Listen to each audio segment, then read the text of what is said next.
Good morning, everybody. Today I'm going to go through this journal, the Shabby Vintage Journal that I've been working on. It's completed now, and I'll just give you the measurements of it. It measures 8 3/4 by 5.5 inches with a 2-inch spine, and there are approximately 90 pages in this book. That's front and back. Yes, that's an approximate, give or take a page or two.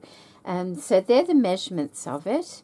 It is done using a majority of Crafty Me Shop laces and trims. Crafty Me Shop is a lace and trim store on Facebook. I will put all the links in the description box below this video, so if you want to find where I have purchased most of these laces, where they're available, you can follow those links. There are a couple of things in here that were my own that didn't come from Crafty Me Shop, like this doily on the front. I've used a vintage doily on the front, and you know, the flower and things like that. So I'll just point out the things that did not come from Crafty Me Shop, and there aren't that many. So what I've done on the cover is I first lined it with a mushroom colour linen. You can see it at the top there. And then I put this doily. I did alter the doily to fit. I have used machine stitching and some hand stitching and a little bit of gluing on this cover. You can see I've done some grey stitching on the machine.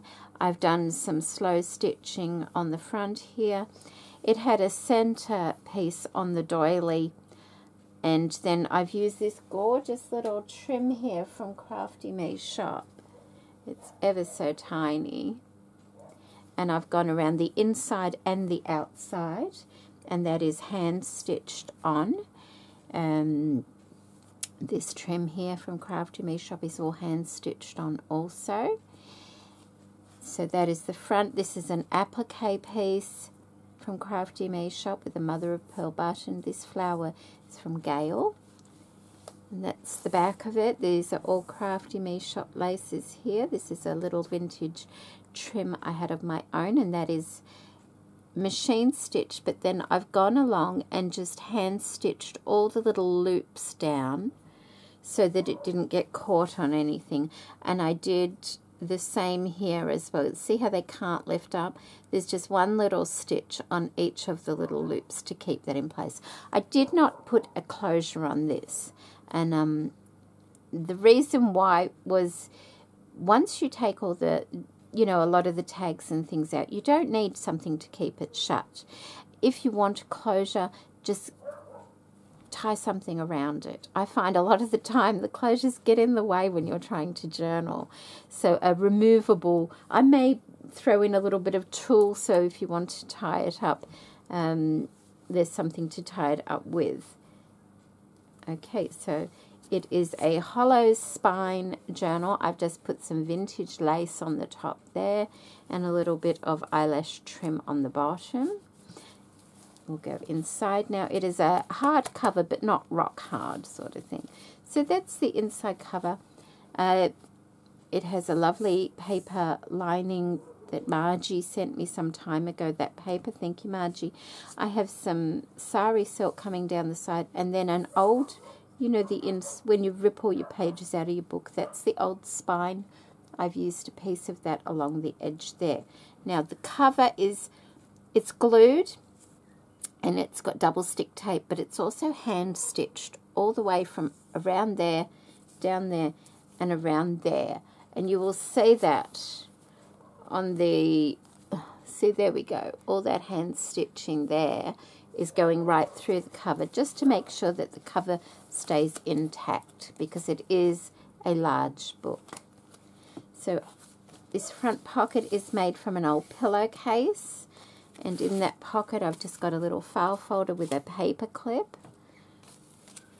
The file folder contains a little envelope that I've made.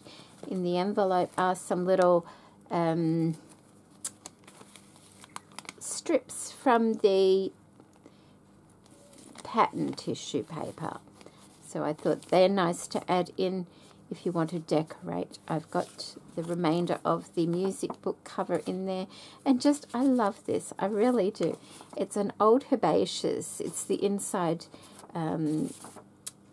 cover of a book. And it's got a little explanation about it there. And I just thought it's really lovely. So I'm putting that in there as well. That's the file folder on the inside, made from an old pocket I'd made years ago out of some vintage wallpaper. So I'm putting those in there, and I just put a little paper clip there to hold them in place. So that goes in there, but what I'm going to do is I'm going to leave all the bits out and package them separately for mailing. So what I'm going to do is I'm just going to put them to the side as we go through, if I've got room. Okay, trying to stay in place. I've got some washi tape down there, and there's all the decorated pages. A lot of you may have seen these already through the tutorials. I did go ahead and put some glitter, which is the Stickles Mercury Glass glitter, in some of the flowers. So let's just go through, and I'll just tell you if I did anything different. I did go ahead and make some little flowers. I like my little flower punch flowers, and that's the punch there. Just a little punch, and put the glitter in it as well. And I just used this lovely paper, also from Margie, to make those flowers. And I did a little bit of stamping, not too much, just a little bit here and there, just to add a bit of interest.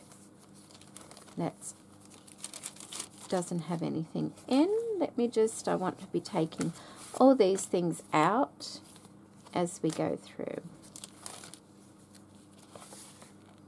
More flowers here, and I added this beautiful vintage lace as well.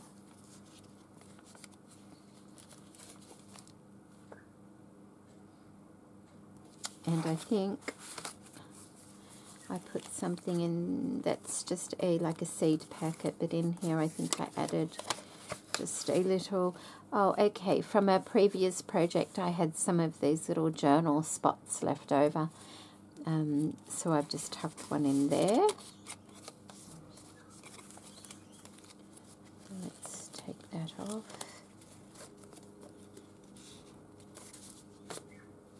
Another tag there. A lot of stitching, a bit more stamping, more flowers.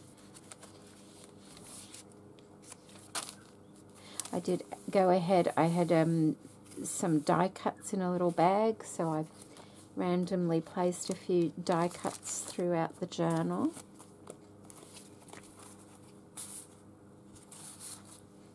And I've just popped that in there as well, in that little pocket. That's one of the first things I made for the journal. More of that beautiful vintage lace. And that's not from Crafty Me Shop, that's why I'm mentioning that. Some more die cuts there. This tag is here. I forgot to put some glitter on, so that's still drying. So I just took it out so that it will dry. So that goes in there. And more little flowers. Added a little bit of lace down here from Crafty Me Shop. Supposed to be taking things out, aren't I? Hang on. There we go.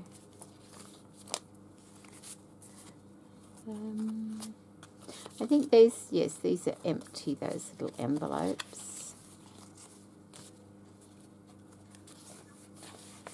Those ones. Another die cut. I think there might be Tim Holtz dies, those ones.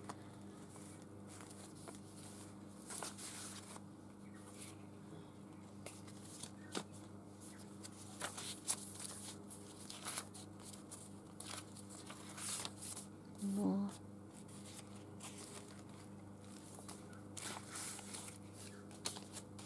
Haven't left anything.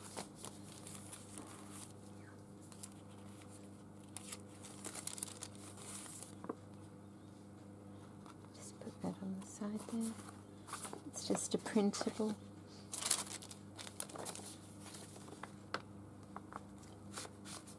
This is made from wrapping paper. It does have a little scuff, but I've just left it because it is wrapping paper. And in there I've just put another one of those journal spots and some odd graph paper to write on.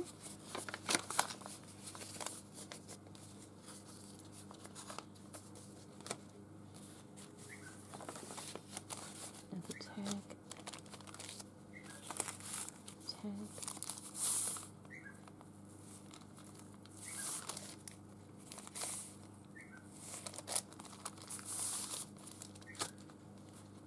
If you want to see some of these things more in detail, they'll be on the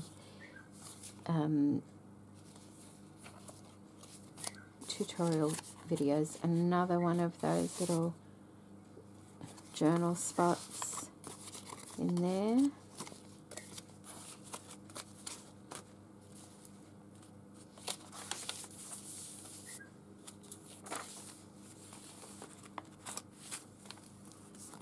Some printables there. And another paper clip.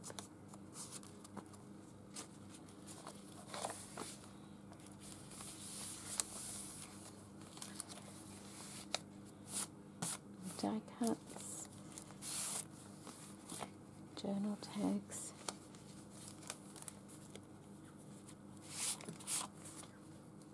and all these appliques and things are from Crafty Me Shop. Beautiful, beautiful products, and these laces, all from Crafty Me Shop. Oh, that's what I could do too. I've got a couple of the circles here. I will pop those aside to go in with it.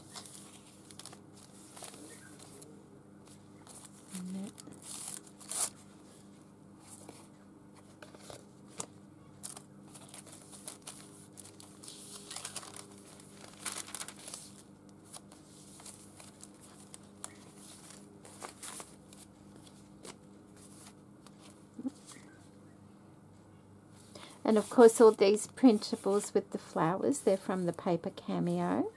I'll put a link in the description box below to that as well, because I've used her digitals on the tags. More die cuts.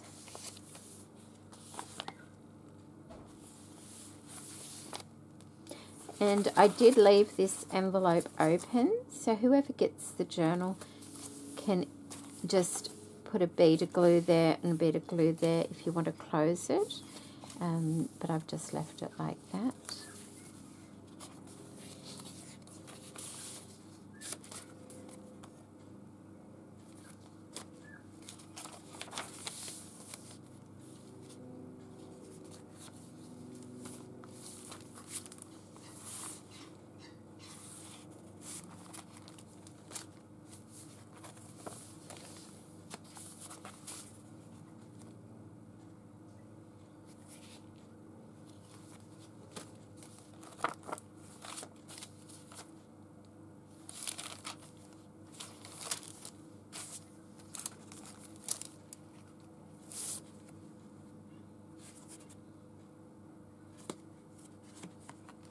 And that's just that's the reverse side of the old wallpaper. So I just made a little tuck spot, and there's a little ticket. I might just leave the ticket in there so it doesn't get lost in everything. Die cut. I just put my name, My Cottage Crafts, there. In the back here I have one of those little booklets. Now, I haven't put the other booklet in here, but I will be enclosing it with the journal as well. Lovely little booklet to write some notes in, and some rhinestones, and once again the paper Cameo printables, and this is drawer lining paper. I popped this in. I haven't really decorated. I just did a little bit of stamping on there, and that is to use as a writing board just because, you know, it's a bit lumpy and bumpy in places. At least you've got something to just pop in and use as a, you know, a nice surface in the back there. So that goes in the back, and it just fits. It kind of slides underneath this, which is once again the spine of an old book. It just fits perfectly in there, just where the fold is as well. So I might just leave that there, but that's what the back of it looks like. Some more sari silk sandwiched in there as well. And along the bottom here is this beautiful old trim, and that is from Zeffie. She sent that to me years ago. So I've actually glued that down just to finish the bottom, but I think it's made out of a very old cotton, and I just love the look of that against the spine part there. It's, you know, it's quite nice. It's organic looking, isn't it? And that is the last page of the journal. And as you can see, it's not too bad once everything's out, and it just sits really nicely like that. And so these are all the inserts, and I've kept them in the order that they go, and so they will be coming with the book, along with, of course, the tag. I've just got that on to remind me that that's wet. Once that's dried, that will be going in there as well. I'll pop those in, those little circles. I have the other little booklet here. It's really pretty. It's got the little extra pictures in the front there. So that will be going as well. The little booklet I will put in. It's just the little booklet there. That will be going in as well, along with these other two tags that I made. And that one's drying as well. So they will all be going in with the journal. There we go. As one package now. I've got to watch the weight, don't I? It should be fine. So this will be available for sale in my Etsy store. I know I've said it before. It turned out much bigger than what I was expecting it to turn out. I'm really going to try and make smaller journals. But I love the way it turned out. I enjoyed making it. I love using the Crafty Me Shop laces and trims and all the vintage papers and things like that. And I hope if you watched the tutorials that you might have learnt one or two things along the way. I'm looking forward to starting a new journal. I put it. It'll be around somewhere, that's for sure. The bags I made, I was going to slide the journal inside of when it was finished. Obviously, that's not going to happen because they were this was too big. So what I will do, though, is I will put all these things inside one of these bags here. And it should fit like that. Yes, there we go. And send that along with it as well. So I think that will be quite nice. And I'll put these other things in there as well. Maybe I'll send 2 bags. Oh, they should all fit. They should all fit. Like, they're obviously going to fit. I'll put those in the front there. Oh, not that one. Look, that one's got ink on it. I won't send that. Sorry about that. You get 2 circles there. What I might do is just, I'll slip them in the back there. There we go. Then they're not going to get lost, are they? Maybe I'll put that in there so that doesn't get lost either. And I will put that. I'll just we'll just leave it there for the time being. I will package it up nicely and send it to whoever wants it. So thank you so much for watching. I will put all the links in the description box below. 2 Crafty Me shop links and the paper cameo, and also to my Etsy store if anybody is interested in purchasing this journal. So, and I will see you in my next video. Take care, everybody, and have a wonderful weekend. Bye.